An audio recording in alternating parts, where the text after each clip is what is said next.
Hello दोस्तों, पिछली video में सल्तनत काल के जो भी प्रश्न बच गए थे उनको हम इस वीडियो में कवर करेंगे। तो आप उस वीडियो को भी पूरा देखिएगा।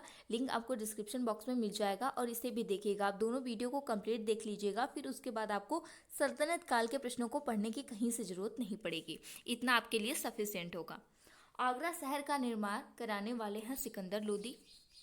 अगला प्रश्न है, अलाउद्दीन खिलजी के द्वारा जीते गए दक्षिणी भारत के 4 राज्य कौन से थे? देवगिरी, तेलंगाना, होयसल और पांड्य। अलाउद्दीन खिलजी की गुजरात अभियान की महत्वपूर्ण उपलब्धि थी मलिक काफूर को प्राप्त करना। अगला प्रश्न है, दक्षिण भारत को विजय करने वाला भारत का प्रथम शासक था अलाउद्दीन खिलजी, और विंध्याचल पर्वत को पार करने वाला भी पहला शासक अलाउद्दीन खिलजी था। खिलजी क्रांति शुरू हुई 1290 ईस्वी में। तैमूर लंग का आक्रमण हुआ था 1398 ईस्वी में। गोरा व बादल प्रसिद्ध सैनिक थे चित्तौड़ के। एक कृति है गोरा व बादल की आत्मकथा। गोरा और बादल की आत्मकथा के नाम से है, जो जिसे जटमल ने लिखा है। गोरा और बादल की कथा है। चांदी का टका और तांबे पीतल का प्रचलन मुहम्मद बिन तुगलक ने प्रारंभ किया। अगला प्रश्न है, चहलगानी का संहार करने वाले हैं बलमन। अगला प्रश्न है, उस दक्षिण भारतीय राजा का नाम क्या था जिसने 1303 ईस्वी में अलाउद्दीन खिलजी की सेना को परास्त किया था? उस राजा का नाम है प्रताप रुद्र द्वितीय। अगला प्रश्न है, इल्तुतमिश गद्दी पर कब बैठा? इल्तुतमिश गद्दी पर बैठा था 1211 ईस्वी में। इल्तुतमिश गद्दी पर बैठने से पहले कहाँ का सूबेदार था? ये प्रश्न इंपॉर्टेंट है कि इल्तुतमिश गद्दी पर बैठने से पहले बदायूं का सूबेदार था। इल्तुतमिश ने किसे अपना उत्तराधिकारी बनाया था? इल्तुतमिश ने अपनी पुत्री रजिया सुल्तान को अपना उत्तराधिकारी बनाया। रजिया सुल्तान ने 4 वर्ष तक शासन किया। पहली बार इल्तुतमिश के काल में ही मंगोलों का आक्रमण हुआ। पहली बार मंगोलों का आक्रमण किसके शासनकाल में हुआ था? इल्तुतमिश के शासनकाल में। दिल्ली सल्तनत में अगता प्रणाली का प्रारंभ भी इल्तुतमिश ने शुरू किया। दिल्ली सल्तनत का प्रथम वैधानिक सुल्तान भी इल्तुतमिश था। अगला प्रश्न है, किस शासक के शासनकाल में चालीसा या चहलगानी का अस्तित्व था? इल्तुतमिश के शासनकाल में। दिल्ली सल्तनत के दिल्ली के सुल्तानों में किसे लाख बख्श के नाम से जाना जाता है? ये प्रश्न कई बार पूछा है कि लाख बख्श किसे कहते हैं? कुतुबुद्दीन ऐबक को। लाख बख्श का मतलब होता है लाखों का दान देने वाला। अगला प्रश्न है, पद्मिनी की कथा का उल्लेख कहाँ मिलता है? पद्मावत में। किस सुल्तान ने बेरोजगारों को रोजगार दिया? फिरोज शाह तुगलक ने बेरोजगारों को रोजगार दिया।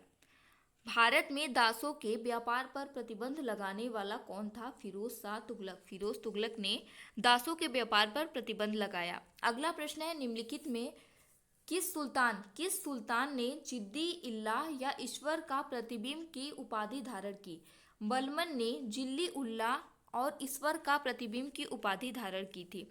गुलाम वंश का अंतिम शासक था कैकूबाद और इसका संस्थापक था कुतुबुद्दीन ऐबक। गाजी शब्द का अर्थ होता है काफिरों का वध करने वाला। अगला प्रश्न है, खिलजी वंश का संस्थापक था जलालुद्दीन खिलजी।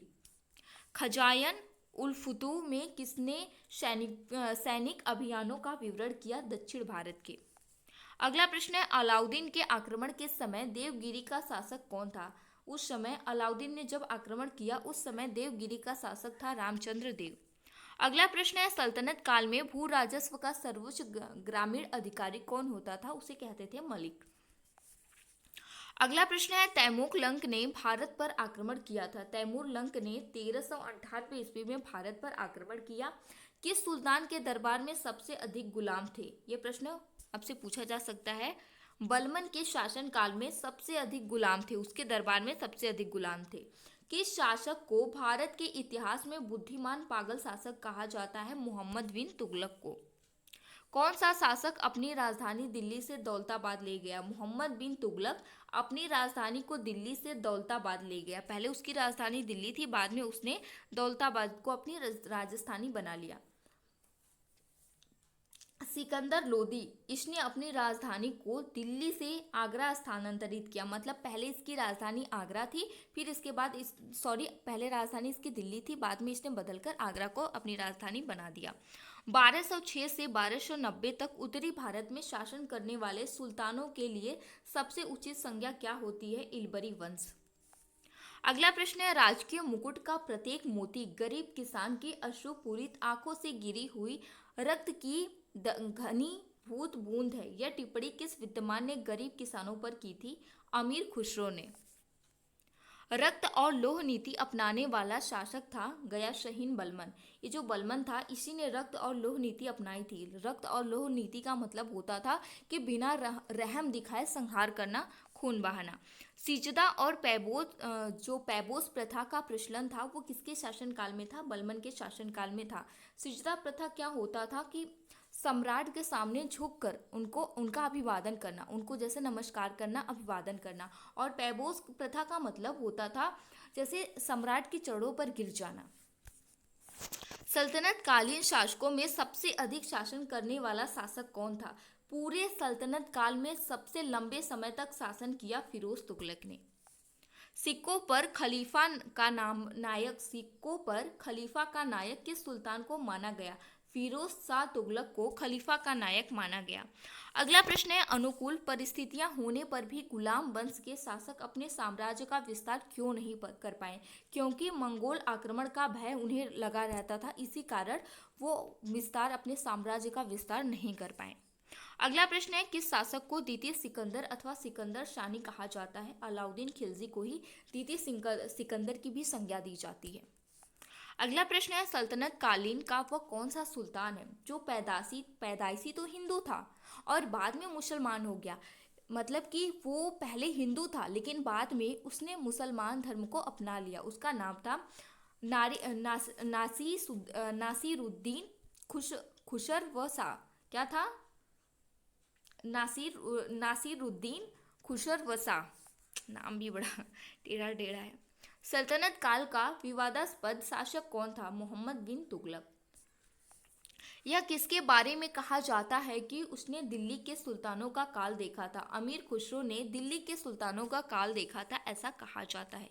दोस्तों ये थे सल्तनत काल के कुछ बचे हुए प्रश्न जो कि पार्ट 1 में बच गए थे। पार्ट 1 काफ़ी लंबा ना हो जाए इसीलिए मतलब कि 50 प्रश्नों को उसमें रखा गया था और बाकी के प्रश्न इसमें थे। इतना प्रश्न आपने कवर कर लिया तो इसके बाहर कुछ भी नहीं पूछा जाएगा। तो आप इस वीडियो को और फर्स्ट वीडियो को दोनों को देखिएगा, कंप्लीट देखिएगा, तभी आपको इसका बेनिफिट मिलेगा। अगर आपको वीडियो पसंद आ रहा है तो इसे चैनल को सब्सक्राइब कर लीजिएगा, लाइक शेयर करना मत भूलिएगा। Thank you.